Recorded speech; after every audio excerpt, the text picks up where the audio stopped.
you renewed your membership? Okay, now, Have you renewed your membership? Yes. If not, this applies to you as well as those who are not members. The best way you can stay informed and any action is to become a member again. Stay informed, followed by the 259-769. To join us at the Saturday Action Rally every Saturday at 9 a.m.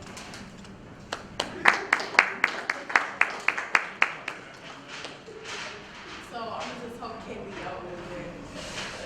Is everybody an updated member for the year of 2023? Yes. Okay.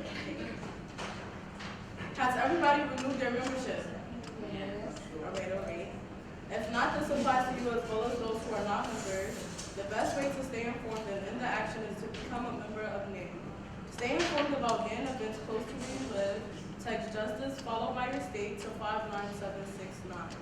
And also join us at the Saturday Action Rally every Saturday at 9 a.m. So now I'm gonna open the floor up to some good news. Any good news? You got good news? Come on.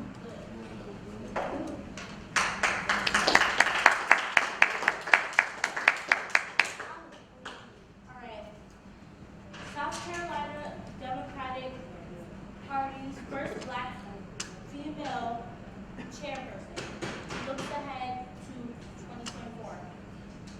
As the 2024 presidential election years, all eyes will be on South Carolina as new Democratic leadership takes the regions in hopes of changing the political landscape and deep red southern state. The party has been elected its new.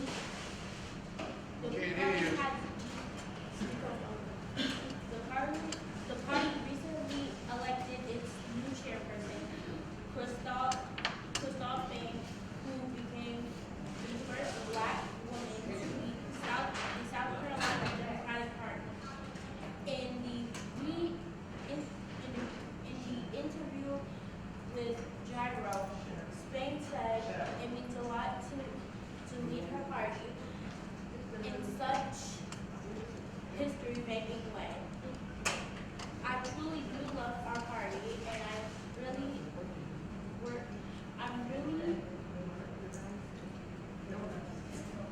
I'm really ready to work to do the things that I know we need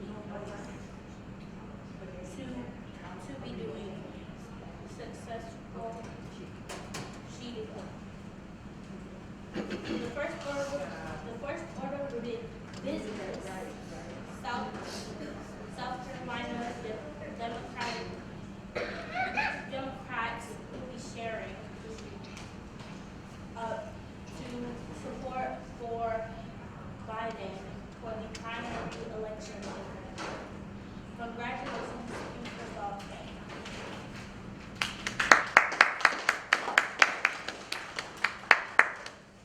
Thank you, Kaylee. Good news? Alright, y'all can hear me? Yeah, Gino, we hear you.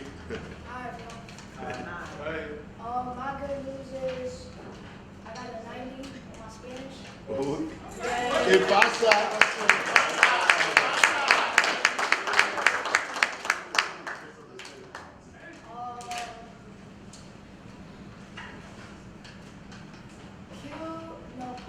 Me, Costa,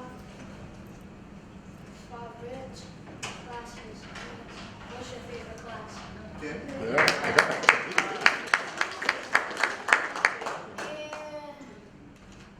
it's the weather's nice as well. You know, we wear shorts.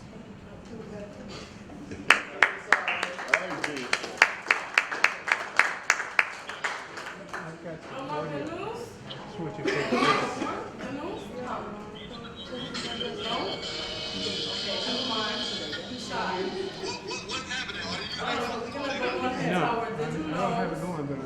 question. You're louder than us. We're louder than us. No. You're louder than us. And you can't It's have gonna be done by yours truly. Very short, very sweet, informational. Wait, Oh, he had good news. So, who has the- Someone raise their hand. You? Oh, come on. no, I New can't. Huddler, y'all.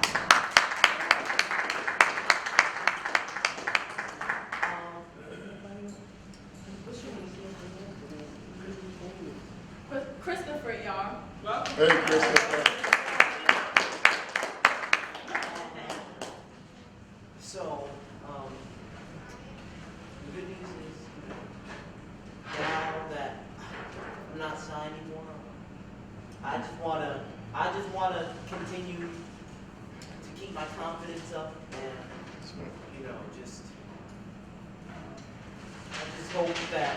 I just hope that what comes in the future is gonna be pretty nice for me.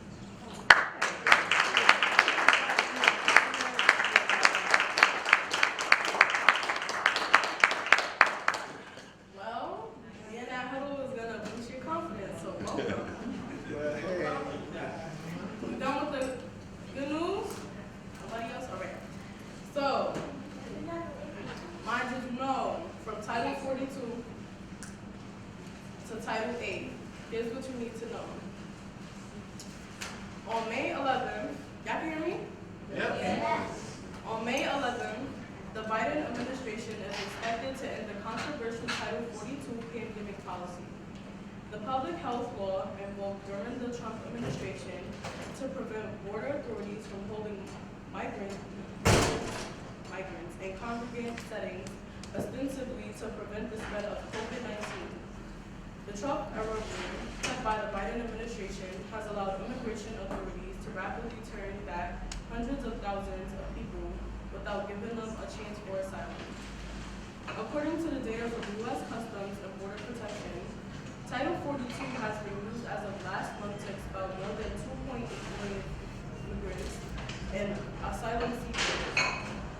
Now, as the Biden administration prepares for the end Title 42 and possible surge of immigrants seeking entry at the border, the U.S. laws revert back to those covered under Title 8. Title 8, Aliens and Nationality, the Code of Laws of the United States is the body of federal law dealing with immigration and nationality, comprises relevant statutes adopted by Congress, and contains all of the country's immigration laws. Under Title 8, border authorities will have to return to following the laws created by Congress. Among its numerous chapters and subsections, Title 8 includes tougher rules about who is admissible to the country or eligible for a visa, criminal penalties for crossing the border without inspection or re-entering unlawful after deportation, expedited removal of immigrants who are deemed inadmissible, and the nation's asylum laws. Simple put, under Title 8, any immigrant who crosses the U.S. border illegally between the ports of entry and who is determined not to have a legal basis to remain will be processed for removal. Title 8 allows for the expedited removal of all individuals who are ineligible for asylum due to criminal backgrounds or are not able to prove their legal basis to enter to stay on U.S. soil. Further, those who are repeatedly caught attempting to enter the U.S. without authorization could be prosecuted criminally, as they frequently have been in the past. However, under Title 8, immigrants typically can seek asylum in the U.S. by citing a credible fear of persecution or other threats in their home country. However, a return to Title 8 enforcement practices will not necessarily mean that immigrants will be allowed to enter and remain in the country. Many of them will still have to wait in Mexico until their asylum claims can be decided. The result of the Trump administration policy that the Biden administration has kept in place under court order. Title 8 guided the Border Patrol's enforcement strategies at the southwest border pre-pandemic and is expected to underpin enforcement after May 11th. It's a tough law. When you are removed from the country under Title 8, you are removed for 5 years or up to 20, depending on how many times you enter illegally, said El Paso Border Patrol spokeswoman Valeria Morales. If you want to apply for admission, you can. Homeland Security Secretary Alejandro Mayorkas reiterated this in a press conference last week. The return to processing immigrants under Title VIII agreements will be swift and immediate. He said, "Let me be clear, our border is not open and will not be open after May 11th. So that's from Title 42 to Title VIII. That's what they're saying about that. It's very informational, no questions. So the next Did You Know is going to be done by, I guess, the split about Jordan Neely.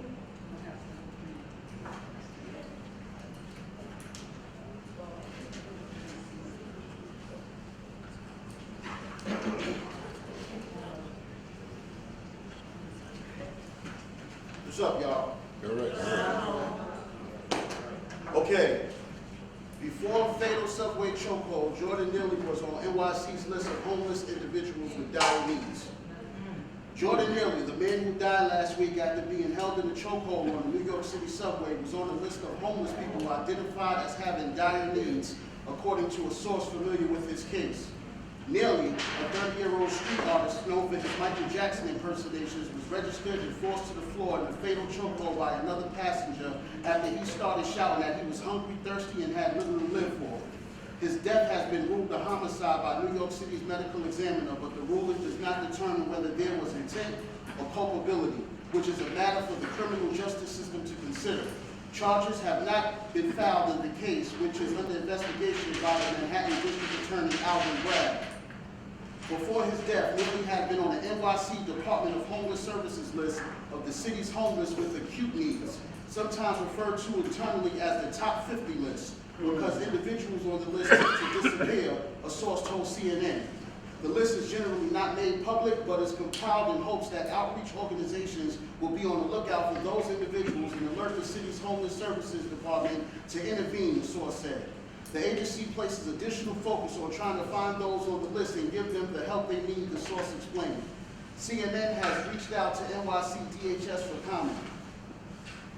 Those who knew Neely say he was a talented dancer who eked out a living as a Michael Jackson impersonator in Times Square and on New York subways. But he fell on hard times in recent years, according to a friend and a relative, finding himself living on the street and struggling with his mental health after the trauma of losing his mother as a teenager.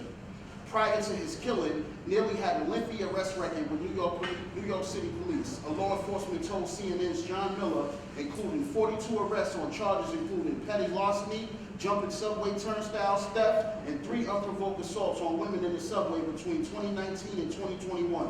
A witness told CNN, although Neely was acting erratically on the subway, he did not harm anyone, nor did they see him armed with a weapon. Passengers are not supposed to die on the floor of our subways, Neely family attorney Lennon Edwards said. His death comes at a moment when New York City continues to grapple with the fundamental issues of a growing population of unhoused people in a mental health crisis despite government efforts to alleviate the challenges. The passenger who held Neely down, Daniel Penny, is a 24-year-old U.S. Marine veteran, and his attorneys have called the incident an awful tragedy. Penny's attorneys have said Neely had been aggressively threatening passengers and that Penny and others had acted to protect themselves. Daniel never intended to harm Mr. Neely and could not have foreseen his untimely death. The law firm of Razor and Kniff PC said in a statement Friday, "We hope that out of this awful tragedy, we will come in a new commitment by our elected officials to address the mental health crisis on our streets and subways." What we know about Jordan Neely's chokehold death on the New York subway. As days pass since Neely's death, protesters continue to call for charges in the case. On Friday, demonstrators gathered outside Bragg's office chanting, "Indict Daniel Penny and why is the killer free?" Some held signs that read, "Jordan Neely deserved better from New York." We have people being killed for ringing the wrong doorbell, pulling in the wrong driveway, and screaming out in desperation on the subway, said Dante Mills, another Neely family attorney. We cannot let that stand. Jumani Williams, New York City's public advocate, has demanded charges be filed immediately. The public advocate office helps with complaints involving government-related services and regulations. To say anything else to say anything else is an equivocation that will only further a narrative that devalues the life of a black homeless man with mental health challenges and encourages an attitude to dehumanization of New York as the greatest need, he said. Okay, so in the article it said that Mr. Daniel Henry, the veteran Marine, Daniel Penny, the veteran Marine, said that he couldn't foresee that he would kill Jordan Dillon. So, do you believe that, or do you not believe that? Do you feel that the chokehold was justified, or he went too far? Now, in my opinion, choking somebody, and you're a Marine vet, and there's been plenty of Marines that had a confession on YouTube and everything that says that chokehold is a Marine tactic used on the enemy during war. So to inflict that chokehold on a civilian and hold him for 15 minutes, do you think that needed to happen, or could he have handled that quickly or differently in a physical manner? Come up and speak to the people if you have something to say about that chokehold and that incident period. So my first question is, was it justified, or was that chokehold too much? Speak, come before us and speak. Don't whisper from the darkness of the shadows. Come to the front and speak to the people. This word. Hi, good day everybody, and God bless everybody. I'm so glad we're here together. I saw the video of that incident, and immediately what I noticed was that the person had his arm around the front part of his neck and another arm holding the back of his head still, meaning it was intentional, that he was compressing, and this person had no way of getting out from that type of hold. I believe that this person, being a Marine, may have been taught to use this hold as a murderous act on the enemy. So the fact that they want to now claim it to be a homicide, obviously, is a crime. So I believe this person should be charged.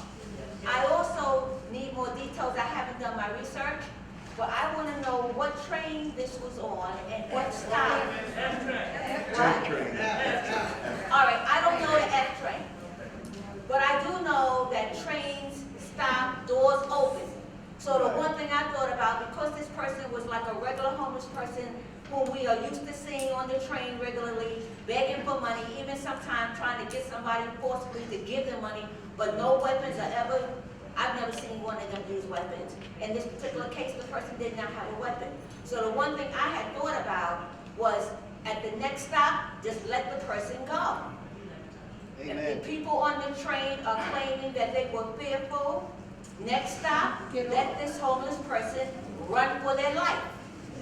And that's the part I need to know, how this F train was run, because if they did a stop and they still held this person, that's even more of a reason to charge a crime, because they could have let the person get off the train. They already called the police officers, so the police officers were on the alert, so they would have caught the person anyway.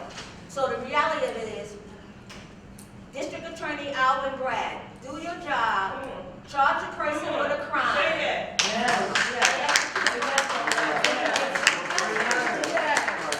God bless you. His word. I agree. Let's go. Speak your piece, brother. Hello, everyone. I'm Anthony Nance. How y'all doing today? Hello. All right. I was listening to everything that happened, and at the end of it all, the gentleman choking him out and the people holding him made a choice. Made a choice in determining themselves that they would handle everything themselves in the manner that they saw fit, without anybody else asking, anybody else knowing, or having even the right amount of training to do something like that. All you had training for was to harm someone. And we do so, other people do so much to show that it's something to view on camera. Let's just get it on camera. Let's just get it on camera. Like they want to see drama. It's a drama thing. It's not a drama thing. The first thing you got to think to do is to help somebody. Yeah. If you didn't go over there to help, and you went over there to get 15 minutes of fame, to be a super criminal, whatever you did, but you made a choice, and your choice was to kill someone. I don't think that was right. I think he should be tried, and he have to atone for his choice. That's right. Thank you. Gil Chris. I come to you as an ex-Marine. When I joined the Marine Corps, I was 18. And they taught you all these methods of killing. That's what boot camp is about. You learn how to kill. You learn how to pluck out eyes, shove the nose bone up to the brain, and choking, I mean, that's the basic. Choking somebody to death. I mean, if you're a little guy, you jump on a big guy, and you're supposed to knock him out in a minute or two. But you intend to, and you try this stuff out. And this guy obviously didn't get a chance to kill anybody, and he was trying out this stuff. And he kept it a little too long. It didn't knock him out, it killed him. So I just want to know from the standpoint, if you're an ex-Marine, they're taught how to kill people. Yes. That's your lesson in boot camp. Thank you. Yes, sir. Well, you know, it's amazing. The news lately is about our ability, or not our, but certain individuals' ability to take a situation, escalate it into death. And when you think about it, as you were saying, you know, that chokehold is like a person carrying a gun who's armed, unknowing how to kill somebody. It's like taking an AK-47, aiming at this young guy, and killing him. He was trained to make his body a deadly weapon. You know, if a boxer, because of his, you know, he's a regular pro boxer, started to punch a civilian constantly in the head, almost like what those 5 Memphis police did, it was definitely murder. You know, if a guy, I don't know how big the Marine was compared to the other person, was he much bigger than him? Pretty much the same. Same height? Okay. But the point is, he had a deadly weapon in his arms and knowing how to kill, as you mentioned. I thought about that the first thing when I found out he was a Marine. You know, we're getting too used, we're not used to it, but it happens too often that a person now takes a problem and escalates it into death. Thank you.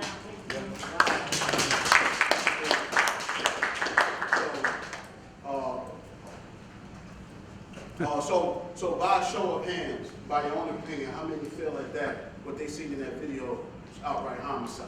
Yeah, no doubt. Okay.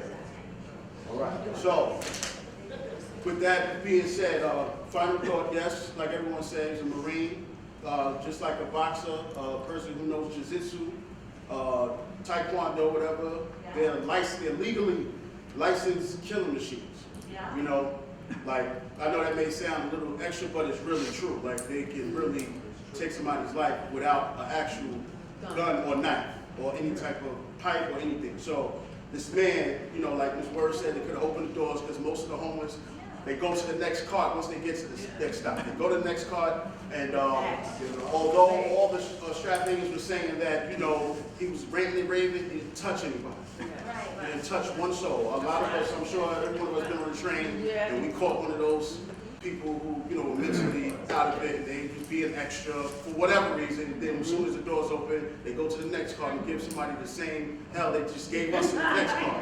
They all went down to the front car and they done. And so what this man did, like you said, he was a Marine. He probably didn't get a chance to do any type of combat. That's right. Wherever he went, he probably never went overseas or nothing, you know. He was discharged. He seen a moment. Because he held this man for 15 minutes. An ex-Marine tells you in 1 or 2 minutes, you can put a large person out. So to hold somebody for 15 minutes, nobody was on the train car. There was nobody else there. Then there was another man trying to grasp. This man is reaching for air. There's another man trying to hold him. And then there's another genius just standing there just doing nothing. And just crazy because they could have restrained him. Like when I was in the group homes, and one of the kids acted out, they just put an arm behind him and restrained us and hold us until we had to calm down and somebody else came. He could have wrapped that man up and held him until police came. They didn't have to That's choke it. him to death. Right. He wanted to catch that body. He wanted to take that man's life. Yeah. And these guys, the officers interviewed this man and sent him home. They sent him home. The medical examiner deemed it homicide, and they still sent this man home. So aside from the Marine, we have to, weigh down on the Marine, we have to also weigh down on that precinct that let that man go home. So we got a lot of work to do. We got to sit down. We got to come up with some game plans. Not just your ordinary protest. We got to be a little crafty with this one. Yes. So we're going to sit down, figure it out, and let's all grind our heads together, get out our phones, and come together as one and get this done. Thank you.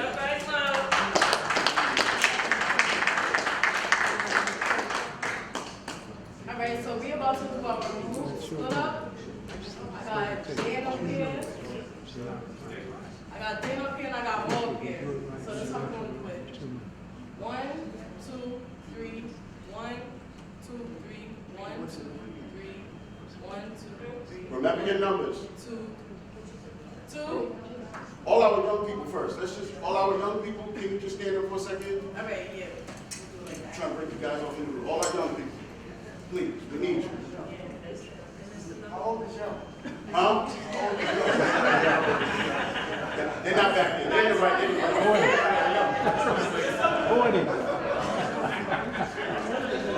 Right. All right. 4, okay. 1, 2, 3. 1, 2, 1, 1, 2, 3. 1, 2, 3. Remember your numbers. 1, 2, 3. 1, 2, 3. 1, 2, 3. 1. All right. All the ones, find the corner in the House of Justice and go there. All the 2s, stay right here. All the 3s, go towards the desk back there. Remember your number? Just follow your number. Just follow your number. All right, now hold on. Hold on, Adele. 2, 3, 2, 2, go to 2 No, here. 2 stay here. 2 stay right here. All the 2s stay right here. 3. All right, now start with the Okay, Adele. whoever wants to participate. All right, who wants to participate in the group first of all? Good points were made about the Marines. You're naturally trained to do that. And you're also trained to turn it off. 2 minutes. It shouldn't take any more than 2 minutes. All right, so let's go 15. to create policy, as well as some social actions to keep things on the forefront. We mean prioritize, we mean relevant, because the issue involves death. So as we're describing anything post-Thomas, post-mortem, we need to understand that there are forensics involved. And because there are forensics involved that may result in scientifically proven proofs of circumstantial harms of death and causes of death, we need to take this concern seriously.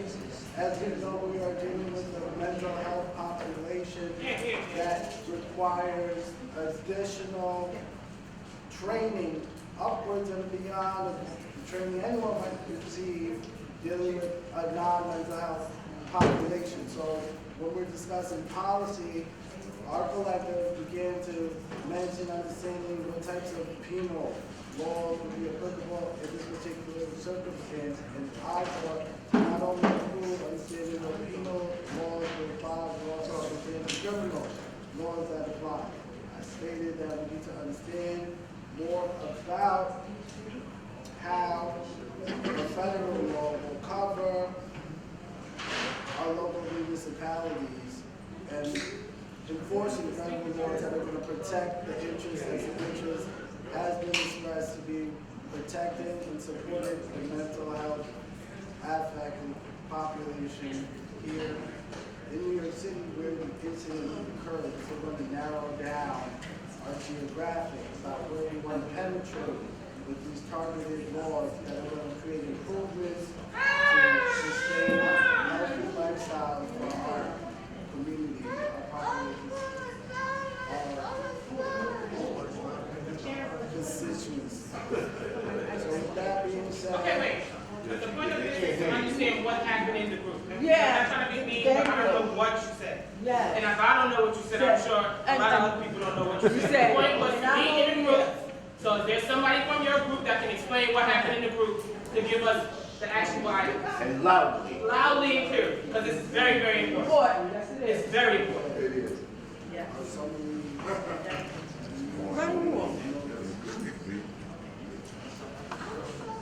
because we talked to them about something.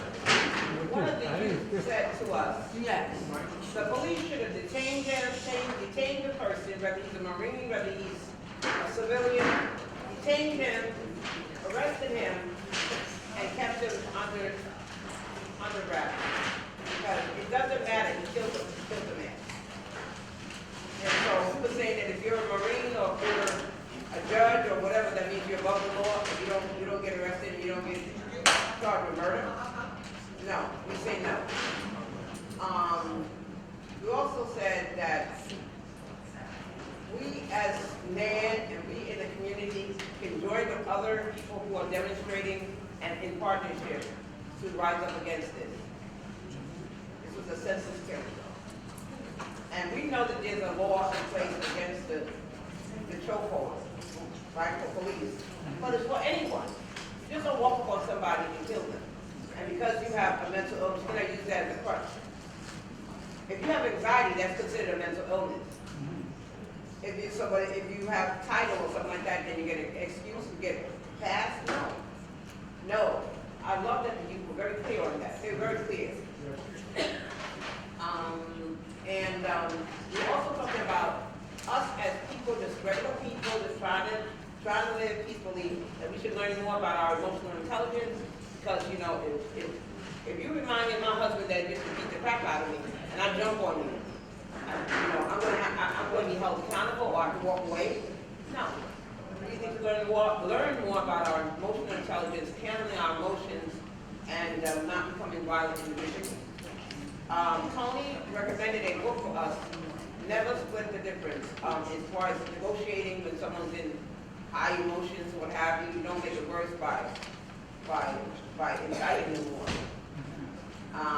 It's by Chris Voss, V-O-S-S, negotiating with anyone who is in a state of mind that they want to harm someone. So that was a good suggestion. But we can do in our own personal thing. And that was it. The guy should have been arrested, charged with murder. The dead body was there. Whether we have a video or not, we can see what we see. And no one is above the law. Thank you. Wait. So, I'm writing notes for like the general, everybody. Support demonstrators, actionable items that you said, and already started demonstrating. You said the chokehold should be also for civilians, or what did I add that? No, right. It's against the law to chokehold anyway. Okay, dealing with emotions, or a book was suggested called Never Split the Difference, Tony? Is that right? By Chris Voss. By who? Chris Voss, V-O-S-S. Okay, did I miss anything else? No, you didn't. Thank you, moving on. Thank you. Keep things relevant, keep things at the forefront. Chapter that you mentioned, so we mentioned things about video representations of this discussion that we're having, so we can continue enjoying finding solutions to some of these atrocities our society faces. In addition to those video representations being in existence, we need those representations to incite social activism that destigmatizes homelessness. This is mentioned. Yeah, amen. Hi, I was in group 2. We didn't have a lot of youth in group 2, but we had a very powerful youth that felt like it was a lot of injustice with it.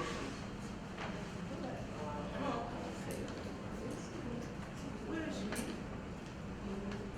All right, well, anyway, we felt that maybe we should we should put our feelings into action and protest about this injustice. That we should protest maybe on the F train or the A train or one of those trains, we should go down and protest. We should either protest inside the subway or maybe outside. Or maybe at the turnstile, or maybe at the top of the subway, or maybe at the bottom of the L. But somewhere in there, we should go and make our feelings clear that we don't appreciate this injustice. And we feel that we should also go to the precinct that that let that man go home after this atrocity, and we should protest there too. And Brenda had mentioned that we should all link hands at the protest and protest with linked hands together, but she also mentioned we need a lot of protesters in order to do that. Okay.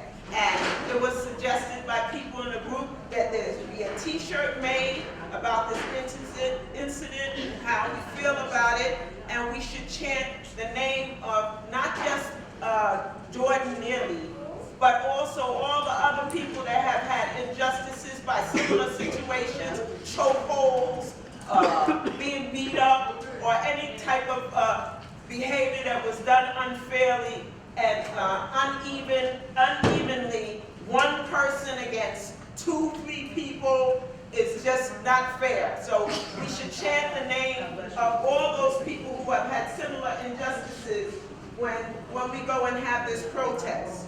And it would be nice if the guy who has the backpack with the TV, that we get a hold of the news channel that had the incident so that we can have the news on the guy's backpack. Or even if we have to make the video ourselves. And we should make a big giant poster, and the children can get together and make a cartoon to show what happened, so that just in case people don't know what happened, we'll have cartoon pictures that the youth can make of the atrocity that happened and their vision of what they see. It might be a little bit interpretive. By showing evil, they could draw pictures of evil. If they can't draw real well, we'll make it sure that we understand what it means that some evil went down. Okay. All right, there should be more advertisement on the trains so that everybody, and postings that said, what's the process of how to deal with homeless people, how to deal with people who have mental illness. Why is there so much advertisement on the train about things that they think is important for us in our community, when it's important in our community to deal and help with some of this homeless? Now, somebody, I have to admit, did say that it should be made harder for the homeless to come and just make it their home to come in the train. They suggested that we start bringing back people who monitor who even get on the train, and make it so that some of these people who wild out on the train aren't even allowed on the train. But you know, they try to save money, that's why they got rid of all the ticket booths and so forth. Yes. All right, so, and how could we have let him go home? This was a Marine who was trained to be a killer. That's almost as bad. Now, all the people who have a black belt, they know they are not allowed to hurt a regular person. Why? Because their hands are lethal. So why can't it be the same thing for a person who is in the military? Yeah. They were trained to kill. So in the same law, it says that if you have a black belt and you hurt somebody, you're going to jail. Right. Somebody who's in the military and trained to kill, it should be the same rule. You hurt somebody who's a pedestrian, you're going to jail. And we feel that because this person had priors, that he had, what, 40 priors? The victim had 40 priors, and he had assaulted 3 women. That's why, that was the excuse that the police department let him go home. Let the Marine go home, but that's no excuse. He still had lethal hands and was a dangerous man, so they shouldn't have let him go. In summary, we feel that we should put our feelings about this repeated injustice into action. We should protest about it.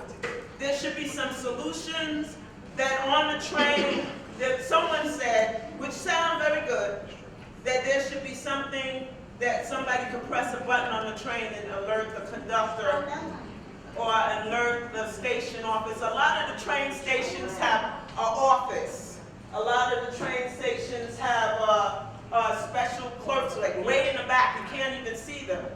If there was some way to pull a lever or something, like a fire, like how if there's a fire, you pull a lever. I said, but sometimes there could be people who like to play around and pull the lever anyway and cause chaos. But that's still a good idea that maybe there should be something to alert the conductor and the engineer and the office, the train office, that there's some hanky-panky or something going down in the train.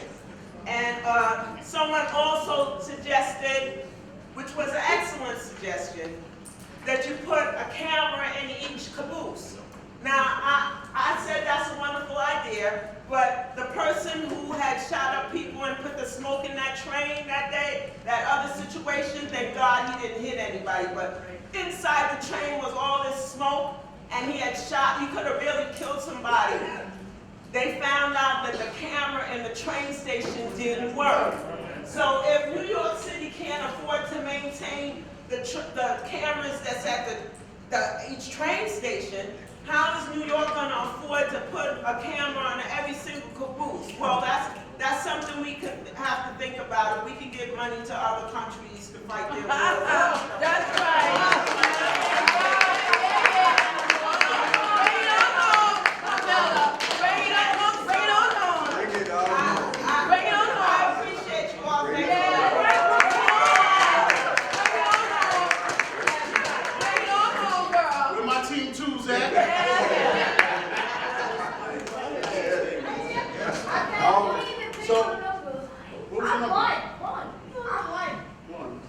We did a good job.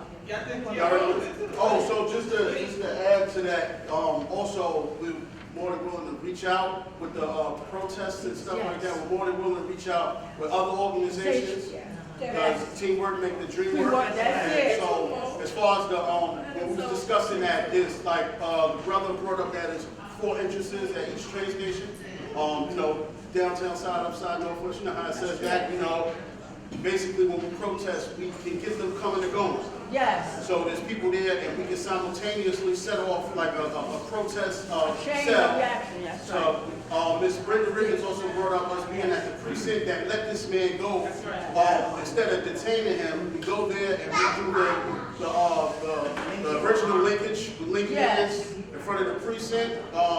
And as far as the trains, like, all the major stops, 34, Times Square, where it happened, Broadway, Lafayette, and also riding 3 stops before Broadway, Lafayette, and protesting as we approach Broadway, Lafayette, getting off at Broadway, Lafayette, and we're all simultaneously protesting, and especially during rush hour. I think something like that should be done at that time, so everybody can feel it, know what's going on, nobody can act oblivious to what's going on. Jordan Davis will continue to be remembered and noticed all throughout this instead of just disappearing next week. That's right. And nothing ever happened. So that's how we get felt. That's right.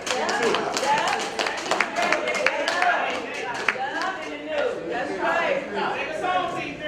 Team 3, So I was with Team 3 with it, and we read an article, and our focus was not going to be on the police, because we said it wasn't the police who caused this, so we wanted to focus on what was the criteria, right, that led Neely to be on a special list, and how did the list work, and who was the caseworker assigned to that? Okay, so in our group we wanted to establish accountability that was within the systems that he was already involved in. That's right. It's not the police that caused this problem, but he was already inside of a system. So one of the young men said that he wanted to know what actually happened. So we want to know, what did the grand jury hear as far as the actual accounts of what happened? Because right now we're hearing a lot of stuff that's going on in the rumor mill.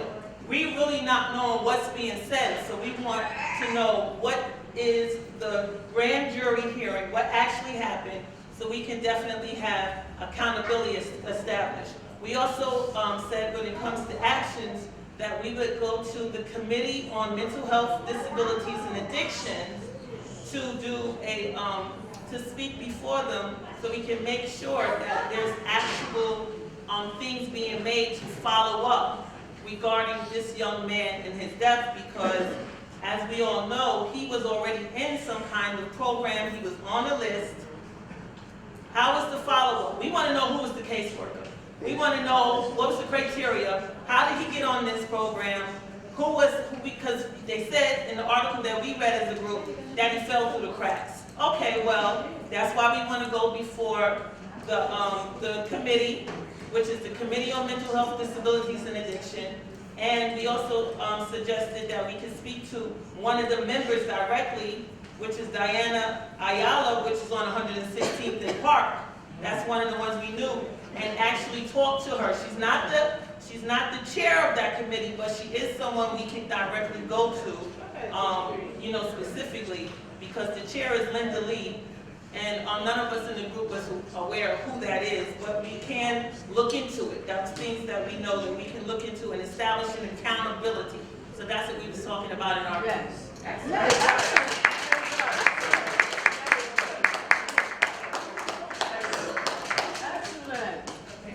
I just want to say, I just want to try to clap yourself.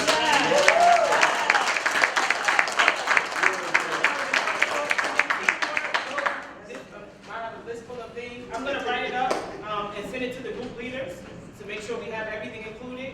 I'm going to let you all share, but I just have a question. For the protest, is there a time that's best for everyone? Right. Like, should it be after 6? Should it be midday? What would be best for y'all? And I think because these are y'all ideas. This is not from us. So I want this to be from us. Yeah, it has to be like it's mental health awareness month. So because he's out on the first day of mental health awareness month and he had mental health issues, we should definitely do something. Yes. If y'all really serious about this, because y'all came up here like y'all serious. And the job of the activist is to keep the light shining on the issue. Yes.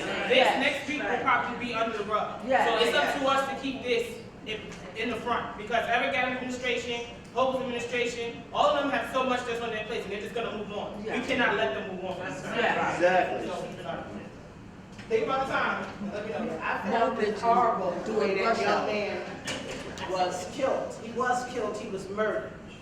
Now, he is going to, the grand jury will probably indict him, and he probably will wind up doing time, because he used deadly, this is for the young people, he used deadly physical force.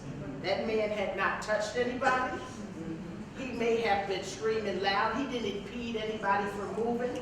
So he didn't use physical force on anybody for him to come out and put him in the chokehold. And if somebody is erratic and acting up or whatever like that, you can take somebody down without touching their whole nose, chest, anything. And you do need more than one person for an erratic person. So I don't know if y'all remembered in Queens, a lady got beat up going to work going by J.F. Kennedy in the airport, and people tried to stop her. Do anybody remember that case? No. Nobody remembers that on the train? Some lady got beat till her eye socket was beat out of her head. Nobody remember that a few months ago? Now, that would have been justified had he jumped on that man and did that, because he was using deadly physical force against that woman. And if you are in a situation where somebody's being erratic and acting up, you can take them down, wild and all of that. The only place somebody really need to cover them from not breathing, you don't even have to cover them, like I said, their neck, their chest, you put their arms behind them, you pin them down with your legs. If they spin, you put your back there. You do need two people. And you need somebody to hold them legs. That's the only thing somebody's body should be on. Like I said, you have people when they act up, like some man came through the airport. About 9 of them had to jump on him because he was throwing the TSA people over the decks. Like I said, it's easier said when you're in there. But when somebody's actually doing something, you got to put your hands on them, it's a different story. So if you have to be in that situation, you have to make sure it calls for it, because him putting his hand around that man's neck did not call for deadly physical force. When you beat the woman 5 o'clock in the morning, the way he stomped that woman in that subway and kicked her eye socket out, that would have been just that.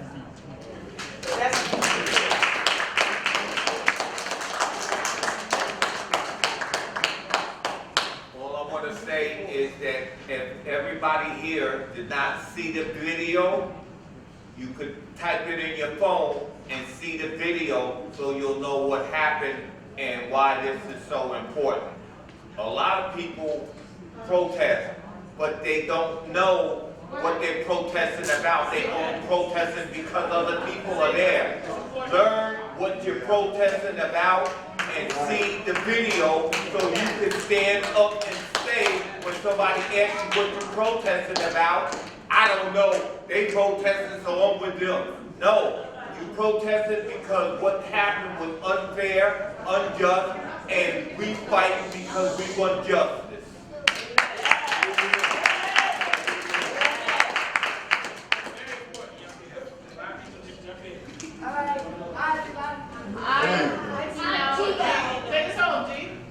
Alright, so did anybody notice anything about the video? No sound, you can't hear no sound in the video, so you probably don't know what was going on in the background of the video. So that means the cameras might work, but the audio don't work. And I looked up on Google that MTA, they got $5.8 billion. So if they could use that money to get better cameras and with audio, and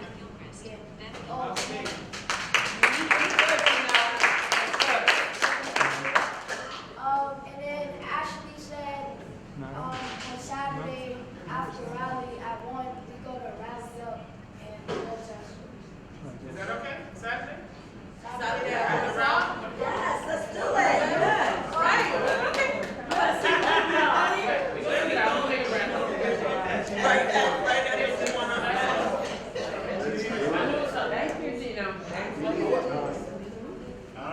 Our newest Huddler, y'all.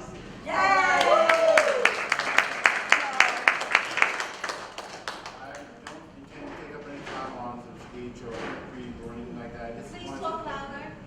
I don't want to waste your time on this or anything like that. I just wanted to say that we're not necessarily going after the person. We're going after the buzz around the person. We're trying to get the person down into the jail cell because they killed the person. No matter what the buzz says, no matter what a bunch of people are like, oh, well, he killed a crazy person, which is going to happen. There's going to be a lot of views on it. We're not going after and trying to change people's minds. We're trying to put someone in jail and then change their mind. So long as the person's in jail, that's the whole point. And honestly, that's all I want to say. Thank you.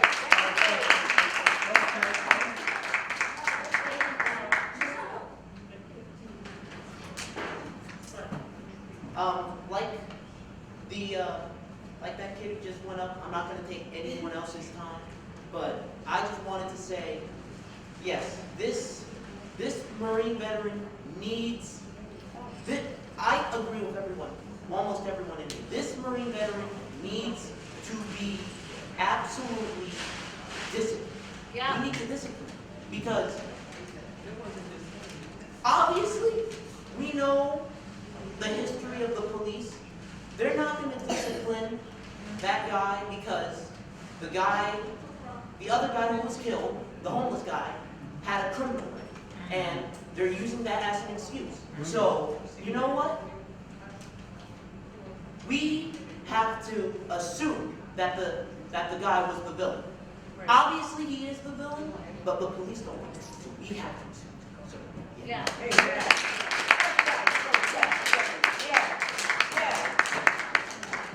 Okay, so that was very good. I appreciated that, and everybody who came in. I appreciated my group came up with some great ideas. Now I'm gonna close us out in prayer. Finally, amen. That's an amen right there. Shoot, that should be the prayer. Okay, I'm sorry. Can everybody bow their heads, please? Yes. Thank God for everybody getting here safely. Hopefully, everybody goes back home safely. Thank God for talking about these topics that keep us updated. I hope everybody, takes this knowledge and uses it for future references. And everybody, please say please and thank you when you get here. Amen. Amen. Amen. Love y'all. Sir.